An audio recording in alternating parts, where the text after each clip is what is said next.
still not in the bracket. That's crazy. So South Carolina goes to Atlanta, gets the job done. Me and Ace were in the building.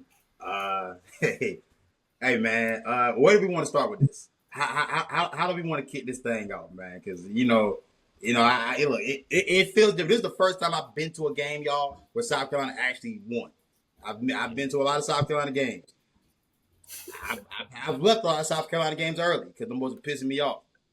I think the Hey, closest man. game, closest time I got to a win was against Louisiana Tech. Well, I tell you, man. Like that's the closest I ever got, and I left that game early. Yeah. Even in So school, yes, you ain't get no dub. bro, I got none. I got So that's your first zero. dub. Yes, bro. You wanna know what my first game was? My first game was 2017 blackout against Kentucky with Debo breaks his leg. That was my first game. Yeah, yeah. Yeah, we got stomped. We got stomped that game, bro. I remember that. Dipped out Man, early. yeah, nah, Dipped that's a out early. fact. But real spill though. I mean, just to give my quick synopsis on it. Great energy in the building. It was Mercedes-Benz Stadium. It's a great stadium to be in. Great venue. Uh, Gamecock faithful were out there loud and proud. We were in close to the Virginia Tech section. It felt like home to us. We didn't really I ain't really feel no opposition. You know what I'm saying? Too much of that really. But I'll say this though. Our team, the defense looked every single bit of what we said it was during the preseason episode. They looked like they replaced everything. Brandon Cisse, great game from him. He looks like he's gonna probably take that number one cornerback role that we were talking about. We typically Beam keeps one guy that's the lockdown guy. It seems like it may be him. Dylan Stewart, nephew, he looked every single bit of the number one recruit that he was coming out of high school. That was the type of player that I saw. You saw them even try to go away from him, try to do different things to try to get him out of the game. He stayed true. He stayed down with the cause. He adjusted, made plays. Fred Johnson though, one of my picks. Yeah, yeah. He on that. He on that. And look, every single bit of the guy that we told you that to look out for all season. Great replacement for the guys that we lost last year. I didn't think about the guys from last year at all in that game like yesterday, bro. I didn't. Not one time did I say, man, I wish we had this guy or I wish we had that guy. I just thought that, hell, bro, we kind of balled out with who we had, and I didn't. I was really none the wiser on it. But Ace, I know you were there. You obviously were there together. What you got on it? Hey man, listen. All I gotta say is defense is fire. I don't got much to say on that. You know what I'm saying? Granted, like you said, me and you both said with drones making those deep passes, everything like that, you really got to be a veteran quarterback that know what you're doing, that can have good ball placement to throw on our DBs. But we was always there to make a play. When every time they caught the ball, we was there. Like there wasn't no run after catch after really wasn't too much of that yesterday. So kudos on the defense on that. And we didn't allow no touchdown. Not one. Zip. Zip. You got to come to play. You got to be on your game when you play the Garden in Black. Offense though, it's the O line kind of scared me, kind of disappointed me yesterday, just a tad bit. But it's just always gonna come with improvement. Yes, Mimi. Yes. Okay. All right. Say hey, Mimi. Hey, Okay. But go ahead, D. What I got is like it scared me a bit. It scared me a bit. 8-10 scared me a bit, man. It did, but that shut down to Neil Harbor. That was it. That was it for me, man. I was like, yo, like I trust the deep ball now. Like Ace said, the O line was a little bit skeptical. I feel like a lot of the design runs, we can't allow that a lot. I feel like we got to let them go.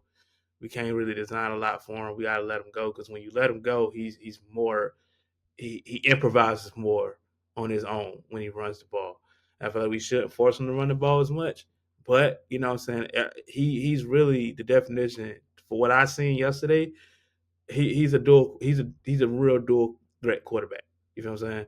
You know what I'm saying? He's somebody that I feel like we all have to really watch out for. And what really got me was the punt return TD. that I damn near broke the bar chair Hey, when I was at the bar watching it. I listen, y'all. you I'm did. like what T said, bro. Y'all don't understand. Y'all don't understand, bro. Like being in that stadium from like 2014, 2018, and all you see is just that, and then you see that on the even on the TV, you see South Carolina football doing a thing, bro. And not only that, bro, we got a black quarterback doing it too. I've been praying for that for years, and we got it. I mean, shout out to Spencer. But listen, bro, you have and have, bro. We got full, Oh yeah, my we God. full in there. We listen, we listen. All I'm saying is, listen to me. We back. We getting it. I'm on it, bro. I'm telling you, y'all don't understand, bro. After what I seen against Bama, like you said against Bama. Matter of fact, I'm a backtrack against Bama, like you said with the corners, bro. Ryan Williams did not show up in that game against Florida State, bro. He didn't show up, bro. And if he gonna do that against us, oh, we good. We go. We go there, bro. We ain't allowed no TDs yesterday. No tutties. No tutties yesterday. We good, bro. We listen, we on that. I'm proud of my boys, man. I am. Look, okay, now I gotta, you know what I'm saying, I gotta bring us back. Bring it Now, out. cause while I am proud, Sorry. a lot of things got to get cleaned up, and let's be very clear. That offensive line starting out as slow as it did, I cannot accept that. I'm not gonna lie to you. Now, shout out to Virginia Tech's defense because I think as that game went on, and I rewatched it yesterday once I got home. Virginia Tech's defensive line, those boys are physical and fast. I think Oh they're yeah. one of the more Yeah. underrated groups. I think through the season, keep track of that group because they are nice. For me though, offensively, I don't see that fire. I don't see the ferocity with my offensive line that I would like to see. You saw glimpses of it here and there, and even watching that game live yesterday, when the offensive line blocks it well, Oscar Attaway looked great. Razul Faison looked great. They both had impact plays, both on the same drive. If you go back and look at it, that when the offensive line finally got stabilized and was able to move some bodies, oh, we saw the world of difference. Even for Lenoris, and for people that would like to say, oh, Lenoris, oh man, he's relying on his legs. I'm like, nah. A lot of what you didn't see was because the offensive line just isn't giving him enough time in the pocket to make these throws. Like the big time throw to Nick Harbor on the D ball. There's a lot more of that where that came from if the offensive line blocks it correctly. So that it's growing pains now. I mean, look, obviously it's week one. What you look like in week one doesn't determine what you look like. Doesn't determine the rest of your season. I'm glad we got the victory. It was definitely a Shane Beamer-esque type of win because if you knowing Shane Beamer how these season openers go, this is what he's known for. It's headaches, it's heartaches, it's all that. You know what I'm saying? Wrapped up into one. A lot of hypertension when you watching Shane Beamer week one football. But overall, man, I'm fine with the performance. It's just not. It's nowhere near where I think we can look like. And it's not. And this isn't enough to Yeah. get us to a college football playoff. If I'm being honest. And that's what I said when I was, like I said, I was sorry to cut you out, Ace. I just want to get this out a little bit. I said to myself, when it was a close game, 8-10, I was like, this game could define how we move forward in the year. A lot of people looked at me crazy, and I was just like, nothing against Tech. Like I said, their front line on defense is very like physical, they massive, but just the skill set we have on offense, it should have been better early on, at least for me. At least for me, I feel like, and it goes back to what I said many years ago. When it comes to games like this, when we get to the Bamas, when we get to the LSU's, the Ole Miss, we cannot, with the potential that we have, we cannot allow these games to be this close, this late. Like if we're gonna go out and be who we are, we got to be as early as possible. That's if we can do it. I'm not taking nothing away against any secondary right now because I haven't seen everybody, but we should have took advantage of a Tech secondary like early last. Like I said, the design runs, we gotta cut that out. Let them run, let them do his thing. You know what I'm saying? We got the core, we got the receiving core, the offensive line, like we said, a little questionable, but we got to take off a little bit earlier than that. But I mean, like I said, I'm happy with the win, happy with the performance. You know what I'm saying? As a matter of fact, D, that's exactly what we got to speak on the chemistry with the wide receiver core. Um, I'm gonna get the bad out the way. I feel like I wanted to see more of Mazio Bennett. I think it was the slant route on Tease. I Yeah. think I think Mazio might have cut in a little bit too soon, and I think Norris wanted him to go a bit more. Had that connected, that would have went the distance. and then the drag route. Now, granted, I know Neat covered it up with that tutty, the two tutties actually technically, Mhm. but the drag route that Neat dropped or whatever. Oh, I Yeah. gotta tell you something about that. I went back and rewatched it. That wasn't going anywhere. Honest to God, he would have died. Oh, really? Yeah, I went back and rewatched it. Had he called that, he would have died on that field. That right there. Oh, it was a CTE ball. It was about to be a CTE ball. Yeah. That Oh, same thing wow. was on that. From our angle, it looked like he was about he could have went to the crib with it. It was a bad drop. I give you that, but he was. Yeah, it wasn't going nowhere. Oh, So yeah, I'm for so, sure. so he's clear. So I'm gonna clear him from that one. He cleared on that one. You know what I'm saying? Everything Okay. else, yeah. Yeah. That's just the only thing, man. I feel like with South Carolina State, Mike Shula got some homework to do. You got some homework to do, get the chemistry going. Because if we can get Nick Harper, Maziel, and Murph, who I'm about to talk about, hey, ain't along with the run game. Hey, there's no, like I said, I'm a fan. We fans here, but that would shut me up completely. That would put confidence in my mind for this offense going forward, and then also help kill the narrative that Lenoris is just a runner. You know, Yeah. I never really care about the whole Lenore's narrative because I mean obviously he gets compared to Anthony Richardson only because he's black and can run. Let's just be completely honest. But right? I don't. It doesn't really bother me much because even in if I look at all the running quarterbacks over the weekend, all the guys that are dual threats like Jackson Arnold, K. Klubnik, all these different guys, none of them look like if you look at Lenore's stat line and watch how some of these plays are developing. Bro, he's playing quarterback better than most of those guys. He's playing quarterback better than K. Klubnik. Play quarterback better than Jackson Arnold. Play quarterback better than Arch Manning. He's playing better than a lot of these guys. I think a lot of what you didn't see was I know this sounds like cope or caping for him. A lot of it had to stem from the offensive line not finishing. Now again, I don't know what reads Lenore's may have missed. I don't know what things may have happened that may have been his fault that the coaches will rectify in the film session. But other than that, I think you're going to see this offense continue to grow. But I would disappoint not to see no Van Jacobs touches, no Mazio Bennett touches, like nothing even manufactured for those guys. That's a problem. That's a problem for me. Now, obviously, week one you can't have the world fixed by week one. Especially with no preseason. But it's just I think there's no reason why I leave a game where my receivers aren't touching. Like the only receiver I have touching the ball is Nick Harper. Shout out to him for making plays, but that just can't happen. That, of course, the tight ends. You know, with the Shula offense, we're going to utilize tight ends. But Murph got some. Murph got some play in, man. My guy, the guy I've been pounding the table for. Has been. You know what I'm saying. Hopefully we can see Brian Rowe a little bit soon. But maybe it's just guys stepping up and getting open. It could be that too, brother. I mean, it's a painful conversation to have. But if Murph is the best, if Murph is our second best receiver, I need him on the field. At this point, the feelings get hurt. I get it, but if Murph is my second best receiver, keep him on the field. That's all I got to say. Absolutely. I mean, I'm a little disappointed. I don't know, man. I'm disappointed in God and how that transpired yesterday, man. Just the amount of veteran guys that we brought back and guys that we were looking to make second year jumps.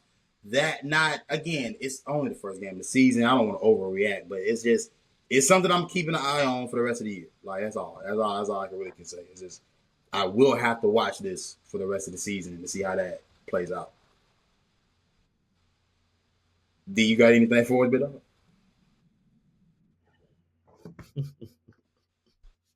Listen, yeah, I know I gotta be ignorant again. Um, I'm hyped. I ain't gonna be ignorant. Listen, I'm hyped. I'm excited, man. I think the Gatorade bath was a little bit too much. I feel like we did the most with that. I ain't gonna lie to you. That just kind of like a little wee bit. Like we ain't had to do all that. I mean, it is what it is. Got a little dub in Atlanta, but I feel like I said minor adjustments as the season go on. I'm excited. I wish I was a student around this time because I feel like this era of South Carolina football is just it's too good to not want to experience from a student perspective. Right. I feel like us fans we sacrificed the bad to get to where we at now. and I think I know I think I said 9 games last week. The expectations for us to win. I'm gonna go and shoot it at 10. Give me 10. I'm a kid. Give me Hey, 10 now. I'm gonna say one week at a time. I'm Yeah. not there yet. I'm getting Well, there, but not there yet. I'm too hyped right now, bro. I'm just too hyped because I see there's a lot of optimism. And Teach, you know me, we've been doing this for so long. Like I never had optimism with this team.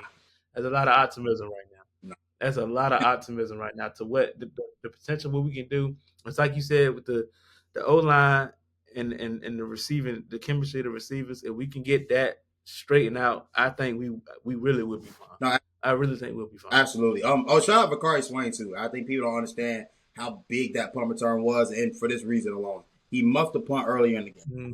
You go back and watch. I went back and watched the TV copy of the game. The first person there to talk to him is Bean. First person there to talk to him gets, you know what I'm saying, and no yelling, no any of that. But it's just in his ear, like, hey, look, hey, that's coming back to you.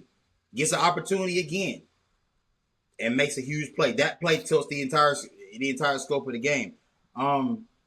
Again, man, again, I'm eager to see how quickly this offense can assimilate and get it together.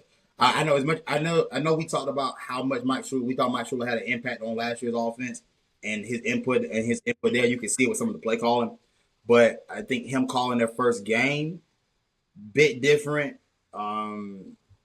You know, but like you said, Ace. I mean, the involvement of the tight ends. Brady Hunt had a really solid day.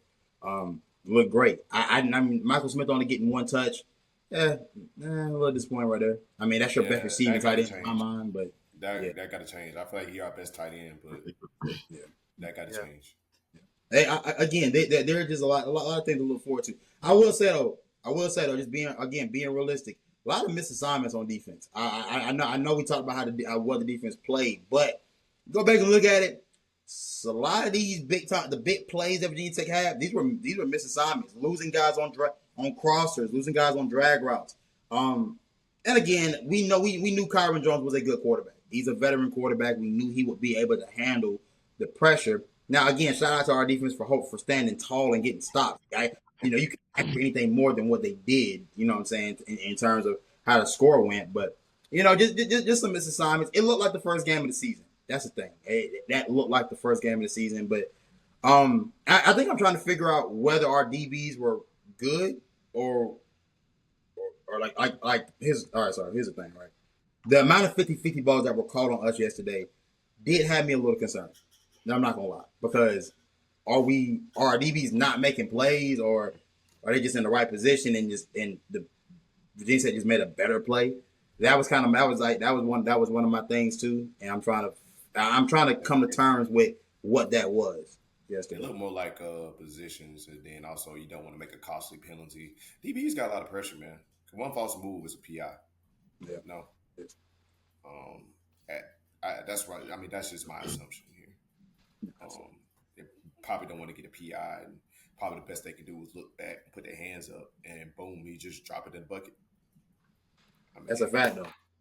That's a fact. But I mean, I don't want to keep beating a dead horse with this, man. I think I like what we saw. I think we all feel good about our prospects for the season. Now I'll be playing South Carolina State next week. I'm not giving y'all no damn pregame analysis on that. I'll tell you what I want to see. I want to see more involvement from my receiver group. I want to see design runs from my running backs hit. I want to see those plays, be able to execute for your running backs, because we in the glimpses that we got yesterday, we saw that those two got a lot of wiggle and got a lot of pop. They can make the plays that we thought they could coming into the season. Defensively, bro, I look the part. Continue to look the part. Get after the quarterback. Clamp up in the secondary. I need my linebacking group. Obviously, Sean Murphy, Fred Johnson. What's number 7? I don't know. What's number 17's name? I don't want to mispronounce it. Justin Justin O. Just say Justin. Yeah, we can call you Justin O. Those guys look fast and physical yesterday. I just want to continue to see that. Like defensively, just continue to maintain. Offensively, get my group together. Get this together. You know what I'm saying? But That being said, I think we off this.